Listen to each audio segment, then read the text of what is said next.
Good morning student. उम्मीद है आप लोग अच्छे होंगे। कल मतलब लास्ट वीडियो में कक्षा 11 के थर्ड चैप्टर भूमि विश्लेषण के कुछ सवाल लगाए थे। आज उसके आगे अगले सवाल को देखें, ठीक है। कल शायद सवाल नंबर 19 तक हो गए थे। आज देखते हैं अगला सवाल यानी सवाल नंबर 20 क्या कहता है। सवाल नंबर 20 देखिए, प्रश्न कह रहा है m द्रव्यमान का एक पिंड एक स्प्रिंग के सिरों पर लटका हुआ सरल आवर्त दोलन करता है। स्प्रिंग का बल नियतांक k तथा पिंड का दोलन काल कैपिटल T है। विधि विधि से दिखाइए कि सूत्र कैपिटल T = 2 पाई m/k अशुद्ध है। ठीक है, ये आपको दिखाना है कि शुद्ध नहीं है और विधि विधि से इसका सही रूप स्थापित कीजिए। इसका सही रूप स्थापित करना मतलब आपको m, k और t में संबंध दिखाना है। चलिए, m द्रव्यमान संबंध क्या दिया है, T = 2 पाई m/k, जहां m पिंड का द्रव्यमान, t आवर्तकाल और k बल नियतांक है। चलिए देखते हैं। तो आपको ये संबंध दिखाना है कि ये सुमेलित से सत्य नहीं है, अशुद्ध है और इसका शुद्ध रूप दिखाना है। तो एक काम करते हैं, इसका शुद्ध रूप ट्राई करते हैं। अगर हमारा शुद्ध रूप यानी T, M और K में जो संबंध है वो अगर यही आ जाता है तो ये शुद्ध होगा, और नहीं होगा तो अशुद्ध होगा और दूसरा रूप में मिल जाएगा। ठीक है, तो एक काम करते हैं, T, M और K में संबंध निकालते हैं। तो माना कैपिटल T m की घात a और k की घात b पर निर्भर करती है। ठीक है, तो दोनों पक्षों की विमाएं लिखेंगे। t बराबर हो जाएगा, एक कांस्टेंट ले लीजिए, कांस्टेंट एक c ले लेते हैं, c यहाँ कांस्टेंट है, m की पावर a और k की पावर b। समीकरण इसको एक डाल दीजिए, दोनों पक्षों की विमाएं लिखिए।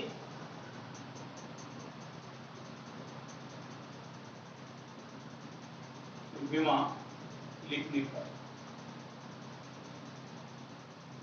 T आवर्तकाल विमा क्या होगी, m0 L0 T1। ठीक है, C विमाहीन नियतांक, m द्रव्यमान है, m1 L0 T0 power a, और K बल नियतांक। बल नियतांक की विमा क्या होती है, बल नियतांक यानी बल बटे लंबाई में वृद्धि, और बल क्या होता है mlt-2, और लंबाई में वृद्धि यानी लंबाई l, तो क्या हो जाएगा mlt-2/l, l से h खत्म हो जाएगा, क्या बचेगा mt-2।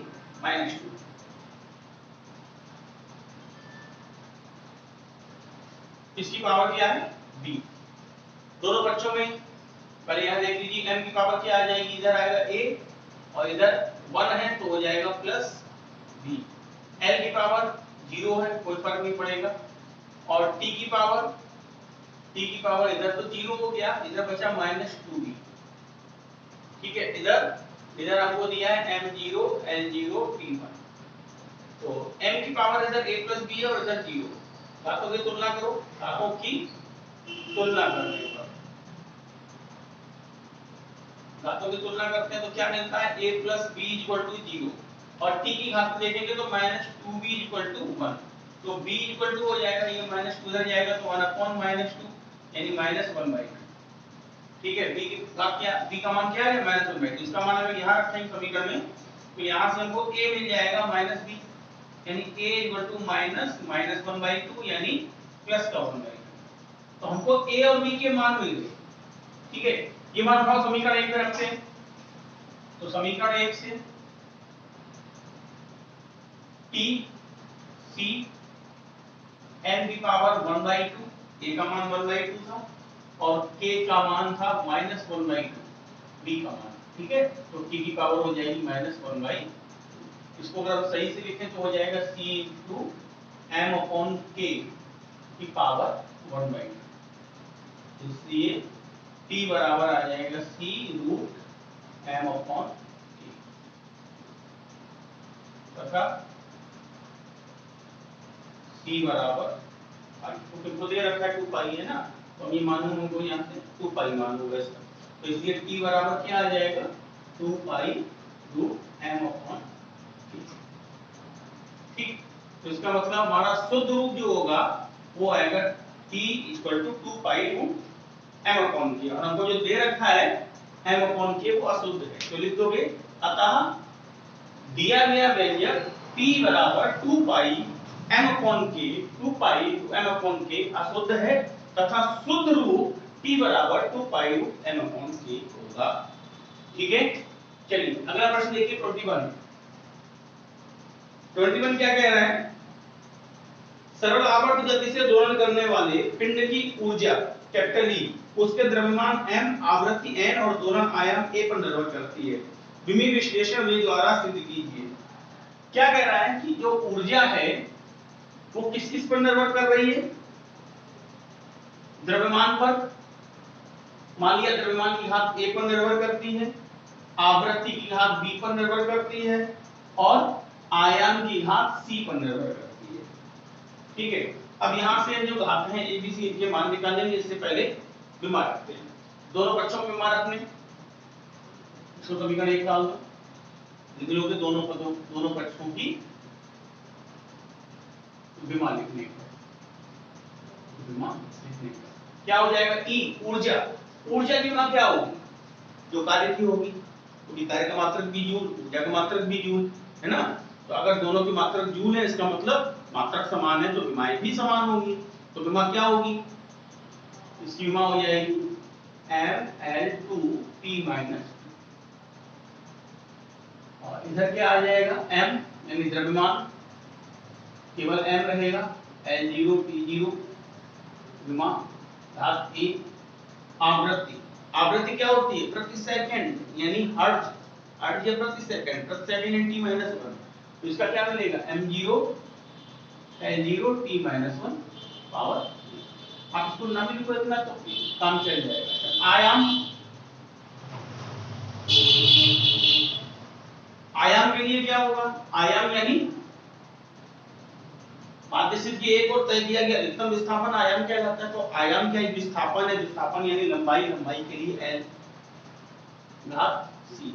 तो अगर हम देखें तो हमको मिला m1 L2 T-2 proportional to, इधर हमको मिल रहा है m की पावर a, इधर m है नहीं, t की पावर -b और l की पावर c, दांतों की तुलना कर दो तो a = 1 -b = 2, इसलिए यहां से b बराबर आ गया -2 और c = -2, इनके मान उठा के ऊपर रख दो,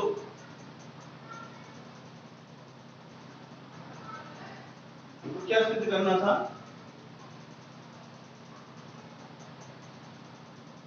mn square a square, mn square a square, t की घात, ओ गलत हो गया, t की घात -b था ना, तो t की घात -b इधर t की घात -2, तो -b = -2 दैट b = 2 है ना, और l की घात देखो, l की घात c है, l की घात 2 है, तो l की घात c = 2, a b और c के मान समीकरण 1 में रख दो, तो समीकरण 1 से E प्रोपोर्शनल टू m की पावर 1 n की पावर 2 और a की पावर 2, इसलिए E proportional to m n square a square, यही हमको सिद्ध करना था। ठीक है, अगला प्रश्न देखिए, प्रश्न नंबर 22 क्या कह रहा है 22 कह रहा है कि एक उपग्रह पृथ्वी के चारों ओर r त्रिज्या के वृत्ताकार कक्षा में घूम रहा है, विमीय विधि द्वारा उपग्रह के परिक्रमण काल t के लिए सिद्ध कीजिए कि t प्रोपोर्शनल टू r²√r²/gm, यहां g गुरुत्वाकर्षण है, हमको सिद्ध करना है t प्रोपोर्शनल टू √r²/gm, जहां m क्या है पृथ्वी का द्रव्यमान और r उस उपग्रह की पृथ्वी के केंद्र से दूरी, r त्रिज्या के वृत्ताकार कक्षा में घूम रहा है। ठीक, तो की घात a, g की घात b और m की घात c पर निर्भर करता है। ठीक, हमको ये सिद्ध करना है r, g और m में क्या संबंध निकलता है। संबंध निकालेंगे तो संबंध यही आ रहा है, सिद्ध हो जाएगा। ठीक है, तो हमने मान लिया कि ये r की घात a, g की घात b और m की घात c पर निर्भर करता है। तो संबंध इसमें विमा रख दीजिए, विमाएं लिखने पर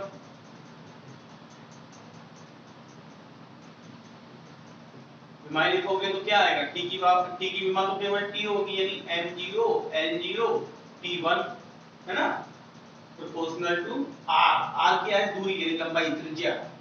त्रिज्या क्या है, लंबाई, विमा क्या हो जाएगी l की पावर a। g गुरुत्वाकर्षण नियतांक m-1 l3 t-2, इसकी पावर क्या है b, और m पावर c। द्रव्यमान की कीमत m ही होगी, है ना। चलिए, तो यहाँ पर m की पावर दे दीजिए, क्या हो जाएंगी, तो ये आ गया आपका m0 l0 t1 और प्रोपोर्शनल हो जाएगा m की घात -1 और पावर b, तो ये हो गया -b और प्लस c। इधर l की पावर a 3b प्लस में। ठीक है, ऐसे ही t के लिए क्या आ जाएगा, t का पावर इसमें नहीं है, इसमें केवल इसमें है, तो t की पावर -2। ठीक है, अब m की घात देखो, तुलना करो तो -b प्लस c बराबर m की पावर 0। l के लिए a प्लस 3b और इधर हो जाएगा 0। t के लिए -2b = 1, देन b = -1/2। इस b का मान उठाओ, समीकरण 1 पे रखो, तो -b यानी माइनस माइनस प्लस हो जाएगा 1/2 प्लस c = 0, देन c = -1/2। ठीक है, c -1/2 हो गया। अब b का मान इसमें रखो, समीकरण दूसरे में, तो a = हो जाएगा -3b, तो ये हो जाएगा -3 * 1/2 माइनस का, तो क्या हो जाएगा 3/2। a का मान आया 3/2, b का मान आया -1/2 और c का मान -1/2। उठा के समीकरण 1 में रखो, तो समीकरण 1 से t प्रोपोर्शनल टू r की पावर a का मान 3/2, ठीक है, b की पावर -1/2 यानी -1/2 और c का मान -1/2। क्या हो जाएगा, देखो इसको लिख सकते हैं t प्रोपोर्शनल टू r की पावर 3/2 बटे g की पावर 1/2 और m की पावर 1/2। तीनों में से 1/2 कॉमन लेकर के इसको वर्गमूल में चेंज कर देंगे, तो t प्रोपोर्शनल टू हो जाएगा √r³/gm। यही हमको सिद्ध करना है। ठीक है,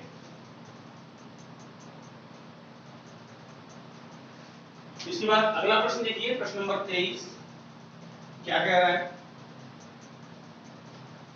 प्रश्न नंबर 23 कह रहा है, एक स्वरित्र की आवृत्ति n, उसकी भुजा की लंबाई l, उसके पदार्थ के घनत्व d तथा यंग प्रत्यास्थता गुणांक y पर निर्भर करती है। विमीय विश्लेषण द्वारा आवृत्ति के लिए व्यंजक स्थापित कीजिए। तो जो आवृत्ति है वो किस किस पर निर्भर कर रही है, भुजा की लंबाई l,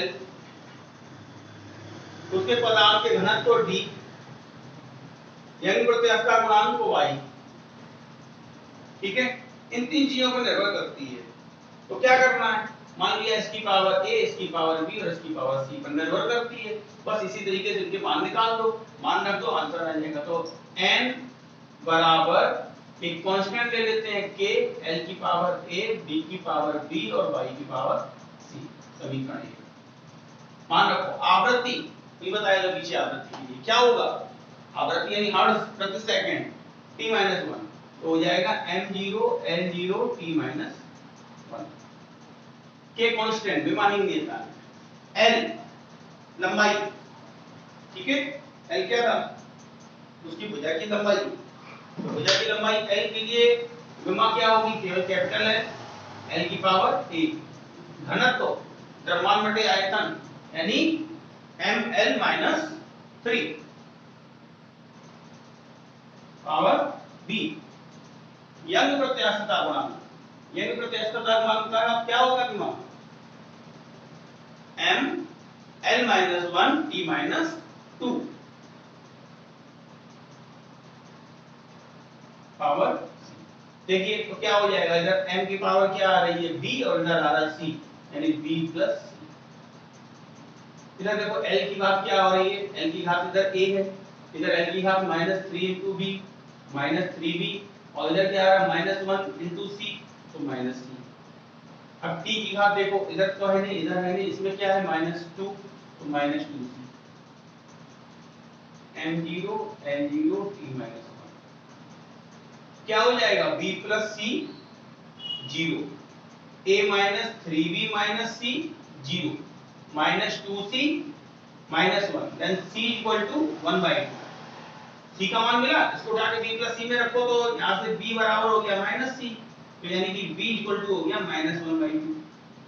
अब b और c के मान दूसरे में लगा दो, तो यहां से a इक्वल टू हो जाएगा 3b प्लस c, यानी 3 इंटू b का मान माइनस 1/2 और c का मान 1/2, तो ये हो गया माइनस का 3/2 प्लस 1/2, यानी क्या बचेगा 2/2 minus 1, a equal to minus 1। ठीक है, तो abc के मान मिल गए, उठाओ समीकरण 1 में रखो, समीकरण 1 में abc के मान रखकर मान निकाल लीजिए। क्या आ जाएगा समीकरण 1 से आवृत्ति n बराबर हो जाएगी k इंटू l की पावर a यानी माइनस 1, सॉरी क्या लिख रहे हैं, l की पावर माइनस 1, ठीक है, और d की पावर b यानी पावर क्या था माइनस 1/2, और y यानी प्रत्येक इसकी घात c का मान क्या है 1/2, तो क्या हो जाएगा देखो, ये हो गया k, l ऊपर था बटे में आ गया, y की पावर 1/2 और d की पावर 1/2 बटे में आ गया माइनस वाला, तो इसको क्या लिख सकते हो n बराबर k upon l into root of y upon d।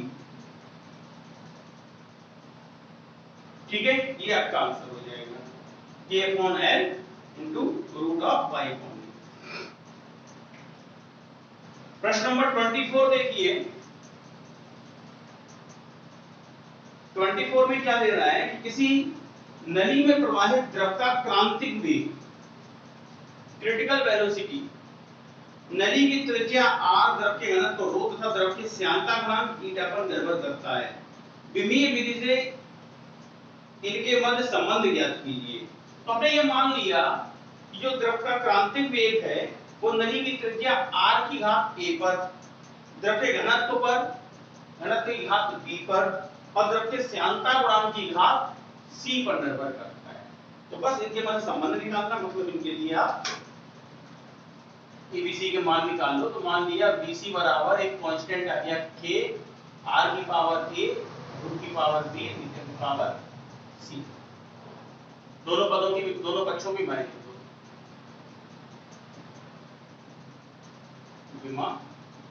लिख ले। अब क्रांतिक वेग वेलोसिटी है lt माइनस 1 है ना, m0 l1 t माइनस 1 बराबर k, एक कांस्टेंट है, विमानी नियतांक है, इसकी कोई विमा नहीं होगी। r क्या है, नली की त्रिज्या, त्रिज्या यानी l पावर a, घनत्व है ना, रो क्या था द्रव का घनत्व, और घनत्व की विमा क्या होगी द्रव्यमान बटे आयतन ml-3 पावर b। श्यानता गुणांक, श्यानता गुणांक की विमा क्या होगी, इसकी पावर c। अब क्या करना है, दोनों पक्षों में abc के, इसमें पहले m की घात सीधी करके और उसके बाद ml और t की घातों को इकट्ठा करो। देखो m की पावर क्या आ रही है, इधर आ रहा है b और इधर आ रहा है c यानी प्लस c, ठीक है, इधर हो गया l की पावर a, इधर क्या है -3 यानी -3b और इधर -1 यानी -c। अब t की घात देखो, इधर तो है नहीं, इधर है नहीं, इधर क्या बचा t की घात -c। बस अब दोनों पक्षों में घातों की तुलना कर दो, घातों की तुलना करके abc के मान समीकरण नहीं उनको सॉल्व करके abc के मान निकाल दो। तो m की घात देखो क्या है b + c बराबर 0, l की घात a - 3b - c बराबर 1, t की घात माइनस c बराबर minus 1, then c equal to 1। c का मान मिला, इसको उठा के समीकरण एक तरफ रखो, तो b equal to minus c। इसका मतलब हुआ कि b बराबर माइनस 1, है ना। b और c के मान समीकरण a में इस दूसरे समीकरण में लगा दो, तो यहां से a equal to 3b plus c and a equal to 3 into b का मान माइनस 1 प्लस c का मान 1, तो माइनस 3 प्लस 1, इसका मतलब a बराबर आ गया माइनस 2। उठाओ इनके मान इसमें लगा दो, तो समीकरण एक से क्या आ गया, समीकरण एक से क्रिटिकल वेलोसिटी जो थी वो k r की पावर k यानी r की पावर माइनस 2 और रो की पावर b, b का मान माइनस 1 और c का मान 1। देन इसको सरल कर दो तो क्या आ जाएगा, ये ऊपर रहेगा, बाकी शेष पद नीचे आ जाएंगे, तो रो r स्क्वायर, ये आपका संबंध है। ठीक है, अगला सवाल देखिए, प्रश्न नंबर 25। प्रश्न नंबर 25 क्या कह रहा है, किसी द्रव में नियत वेग से गिरते हुए गोलीय पिंड पर लगने वाला श्यान बल F, पिंड की त्रिज्या r, सीमांत वेग v तथा द्रव के श्यानता गुणांक पर निर्भर करता है। मान लिया इसकी घात a, इसकी v और इसकी c पर निर्भर करता है।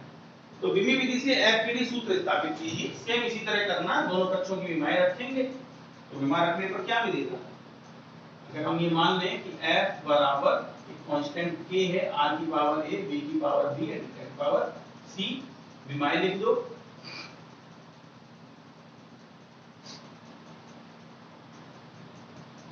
विमाएं लिखने पर बल की विमा mlt-2 बराबर r यानी l,